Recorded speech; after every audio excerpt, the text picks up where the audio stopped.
আজকে আমার শ্বশুরবাড়িতে প্রথম দিন, আর আমি সন্ধ্যাবেলায় বানিয়ে ফেললাম এগ ম্যাগি নুডলস। আমার সঙ্গে থাকো বন্ধুরা, দেখতে থাকো পুরোটা।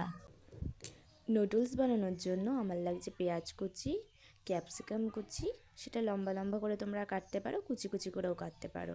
আমার লাগছে এগ, ধনেপাতা কুচি, লঙ্কা কুচি আর ম্যাগি মশলা।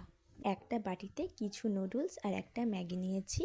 এরপর গ্যাসটিকে অন করে নিয়ে ননস্টিক বসিয়ে ম্যাগি নুডলসটিকে বয়েল করে নিতে হবে।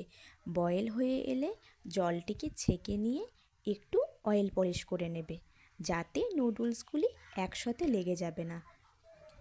এরপর কড়াইতে পরিমাণ মতো তেল দিয়ে একটু নাড়িয়ে চাড়িয়ে পেঁয়াজ কুচি দিয়ে সামান্য ফ্রাই করে নেবে।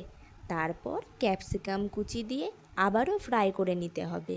তারপর ভালোভাবে ফ্রাই হয়ে গেলে পরিমাণ মতো লবণ দিয়ে লঙ্কা কুচি, ধনেপাতা কুচি দিয়ে একটু নাড়িয়ে নিতে হবে।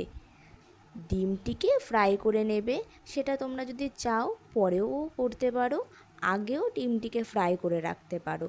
সব ভাজা হয়ে যাবার পরে সিদ্ধ করে রাখা ম্যাগি নুডলসগুলি দিয়ে ভালো করে ভেজে ম্যাগি মশলাটা চারিদিকে ছিটিয়ে নিতে হবে। দেন আবারও একটু ভালো করে নেড়েচেড়ে নামিয়ে সস দিয়ে গরম গরম পরিবেশন করো।